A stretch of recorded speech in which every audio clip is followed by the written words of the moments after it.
અમદાવાદના SP ring road પરથી પોલીસે દારૂ ભરેલું આખું કન્ટેનર ઝડપી લઈ તેમાંથી વિદેશી દારૂની 15,465 બોટલો કબજે કરી છે,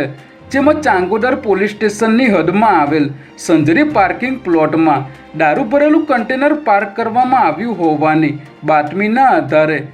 ઝોન 7 એલસીબીના પીઆઈ વાયપી જાડેજા અને તેમની ટીમે દરોડો પાડ્યો હતો, ત્યારે પોલીસે પાર્કિંગમાંથી આ કન્ટેનર ઝડપી લઈ 53 લાખથી પણ વધુનો દારૂનો જથ્થો કબજે કર્યો છે, જ્યારે આ દારૂનો જથ્થો લાવનાર સહિતના આરોપીઓને વોન્ટેડ જાહેર કરી તમામની ધરપકડના ચક્રો ગતિમાન કર્યા છે।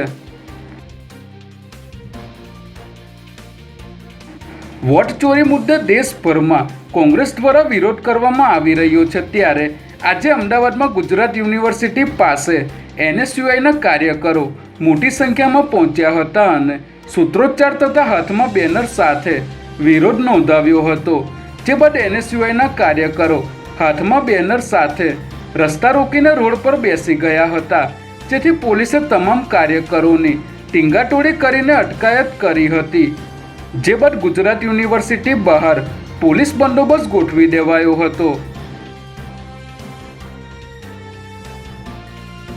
અમદાવાદના નવરંગપુરા ગુજરાત યુનિવર્સિટી અને આનંદનગર પોલીસ સ્ટેશનની હદ વચ્ચે 3 ગરફોડ અને ચોરીના કેસ સામે આવ્યા હતા, જેમાં ધોળે દિવસે ઘરોને નિશાન બનાવવામાં આવ્યા હતા, ત્યારે નવરંગપુરા પોલીસ અને ઝોન 1 એલસીબીની ટીમે સંયુક્ત કાર્યવાહી હાથ ધરી સીસીટીવી ફૂટેજના આધારે દિલ્હીના એક 28 વર્ષીય યુવક રાજ ખત્રીને મીઠાખાડી ગાર્ડન પાસેથી ઝડપી લીધો હતો, ત્યારે પોલીસે આરોપી પાસેથી ચોરીના 7.8 લાખના સોનાના દાગીના, 1.18 લાખ રોકડ અને 5,000 રૂપિયાની કિંમતનો